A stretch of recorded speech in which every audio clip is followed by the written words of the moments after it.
My book is named At the Feet of the Elders, A Journey into a Low Country Family History. How did I come up with the title of my book? Actually, I remember one day I was actually joking around.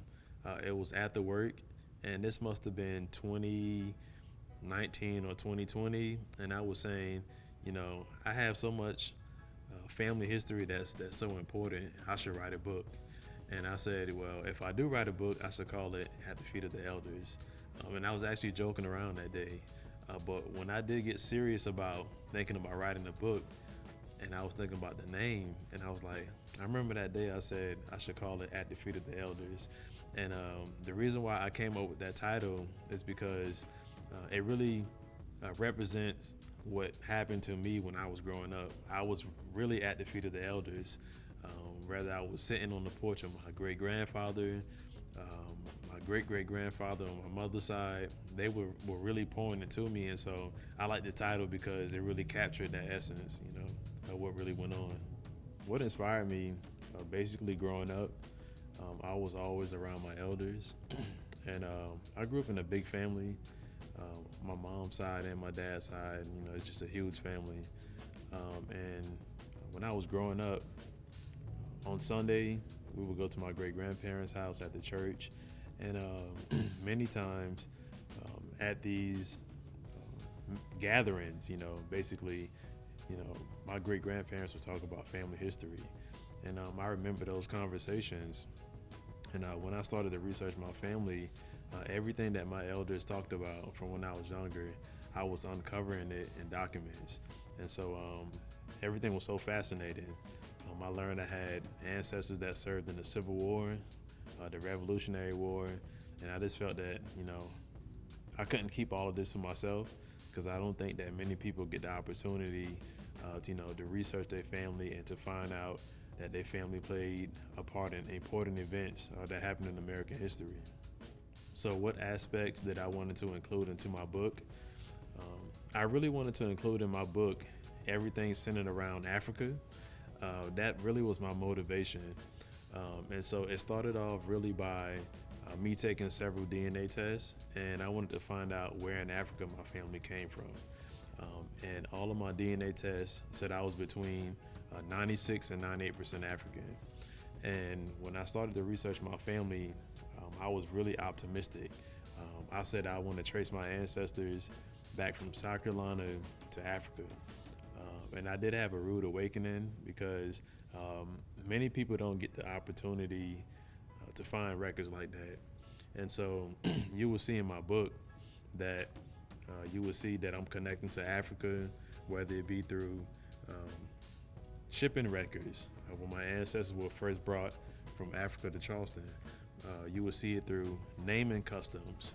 I have several ancestors who have African names. And I really wanted to point out in my book my ancestors' experience, what they went through prior to them being freed in 1861 after the Battle of Port Royal. So what was the most challenging part about writing about my family history? I think the most challenging part probably was trying to figure out what I wanted to include into my book because I didn't want to overload people with all my research. It was 6 years worth of research that I completed, and basically I had to figure out what I wanted to put in, what I wanted to keep out.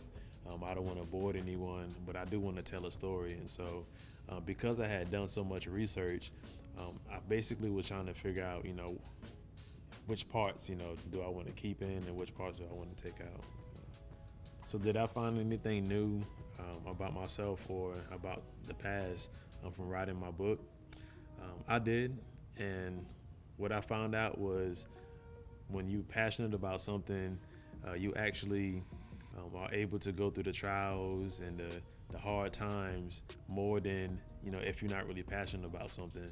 So I was passionate about writing my book because it's about my family history, and I was really connected to the main characters that I have in my book. I picked specific ancestors and specific relatives who I wanted to basically key on because they would be able to tell the story. And so it really tugged on my heart when I was doing the research doing the research process, and when I started to write and to see everything come together. So, what key themes or messages that I hope that readers could take away from my book? I hope readers can take away that they can also research their own family history. But one of the main points that I want readers to take away is that African Americans, we played a pivotal um, moment in within our own liberation. I also wanted to show readers that you don't have to be ashamed about slavery. You don't have to be ashamed about what our ancestors went through to get to where we at now. And so I know my ancestors went through, chattel slavery, and I know that, they went through hard times, but, I'm still here now. And so, and then I also think about if they had it harder than me, I know sometimes we want to make excuses for things, but if you can look at your ancestors and you can see that they got through hard times, you can look at yourself and you can say, well, I should be able to get through it, as well. It's not as hard as their trials and tribulations, and so that's what I want readers to take away. So, how has my perception about the events that I wrote about changed over time? My perception has changed drastically. Every time I go home to Beaufort and I look at these sites, I don't look at it from a general stance. I look at it from my ancestors was part of this right here. My ancestors were the first to do this right here, and so it changed my view drastically. And now I look for more events that happen in history, so that I can connect my own self or my personal family history to that. So, was there a specific moment or event that happened in my family history that shaped who I am today? Yeah. So, within my book, you will actually notice that I talk about my ancestors who came from the Blake plantations on the Combahee River. And this story actually shapes me because it makes me feel more connected with my family members, because this branch of my family was actually split up from relatives. And you will notice that I lay out the story about how this side of my family got here from the Gambia River and from Sierra Leone, and then they were brought to the Combahee River in South Carolina. And so that was separation right there, because you're leaving relatives behind in Africa. But they went on through more separation. The slave owner, his estate went through probate, and the estate was divided up, and family members were separated again. And so you had people leaving Colleton County, and now they're going to Charleston on the Santee River. And there was a quote in my book where this one man, he says, I did not see my cousin again until the end of the war. And many people never got the chance to see their family members again. But on this particular branch of my family, they were actually reunited with their family members because the Union Army had invaded Beaufort. And everyone wanted to get to Beaufort because it was a safe haven. And so they saw their relatives for the first time again. And that really shaped me, because it makes me appreciate my family members more, because you never know if this could be the last day that you see them. Did I face any fears or doubts while writing my book? I did. At one point, I did question if I wanted to put out my family history, because now I'm putting it out there for people to scrutinize, or for someone to maybe downplay it or anything like that, or to critique it, because my family history does mean a lot to me. So that was something that I did think about, people criticizing it, or critiquing it in a way where they may be downplaying the veracity of what really went on. And so that's something that I did think of. So I overcame it. I overcame it. Basically, I didn't care what people thought. I did grow up that way. I used to, care about what everyone thought about me, but I really don't think that way no more. And so I overcame it by basically writing my family history the best way that I know how. And one of the best ways was actually allowing my ancestors to speak for themselves. And I pull on a lot of Civil War pension files, and you get a lot of firsthand testimony. And so when you read my book, you're going to actually hear them saying, I was born here. but I was taken here, and I didn't see my cousin again, or you know, we grew up on the same plantation and we had the same owner, and so I wanted my main characters to basically tell the story instead of me. So some of the most surprising reactions that I received after reading my book from readers, many people didn't know that it was even possible to trace your family from current day America to a ship, coming from Africa. And I got plenty of questions, asking, where did you find those records at? How did you do that? And it does require a lot of correlation, a lot of research, and skillful interpretation. And so that was one of the things that many of the readers were actually telling me, because they wanted to find the same thing with their own family. What ship my family came from. Maybe I could possibly find the country that they came from. And so that was one of the things that they were really interested in. So how do I think that future generations can learn from my experience? I think one of the takeaways is that you should appreciate your elders while you have them, because I did grow up in a unique situation.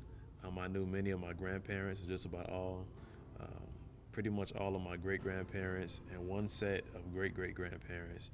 And so I think many of us, we think that they're going to be around with us forever until one day you get the call and they're not here anymore. And so what readers could take away is that while your elders are still here, have that conversation with them. Go to their houses one day and sit down and ask your grandmother or your grandfather what's the family history, because I think there's a quote that says, when the elder dies, a library burns down. And so, with at least with my elders, they had a tremendous amount of knowledge about our family history. And so, I'm really thankful that I was one of the younger ones who was really interested in sitting down on the porch and actually listening to those conversations. So, is there anything that I wish that I could have done differently about my book? Uh, yeah, there are a few things. I wish that I would have went to the plantations that my ancestors um, were actually enslaved at. I did go to a few of them, but not all of them. But at least the ones that I was really telling the story about in my book, I wasn't able to basically go to those plantations. And sometimes it's because they're now private properties and stuff like that, and you got to get permission to go on the land and stuff. And so I wish I was able to do that. So what advice would I give to others who seek to write a history about their own family history? What I would say is to just start writing. And I remember the first day that I was contemplating, when should I start writing. We may think of it being a perfect time to start writing, but you just have to start doing it. And so that's one of the tips that I would give to writers or people who aspire to write about their family history. Just start writing. You can organize later. You can always go on later and add on, or if you need to delete something.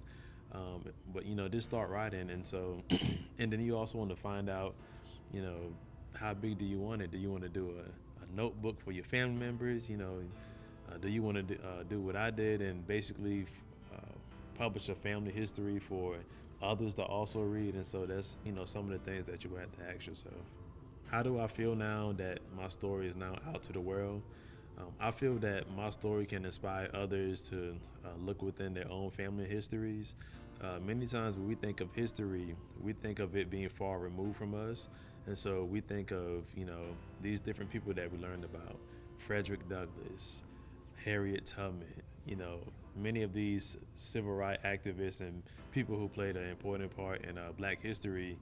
And I think, maybe you may find someone like that within your own family history. You know, um, I have over 30 relatives that fought in the United States Colored Troops, in the 1st South Carolina and the 2nd South Carolina. Those were some of the earliest African American regiments within the Civil War. And so I remember reading about, the U.S. Colored Troops in school. And, I just thought about something that was, far removed. But I have those ancestors within my own family tree. I have an ancestor who was a sergeant, a first sergeant in the 1st South Carolina. So It really makes me look at history and trying to find my own family within the the general history within the United States. So if anyone wants to purchase my book, you can find my book on either Amazon, Barnes and Noble, or Google Play, and I have it in both the paper format and also Kindle. So how can people find me if they want to follow my journey? So you can follow me on Instagram, Darius underscore Brown 843. And then you can also follow me on Facebook, Darius Brown. I do have a book website called atthefeetoftheelders.com, and you will see a description of my book, and you will also see the links that will take you to the pages where you can purchase my book.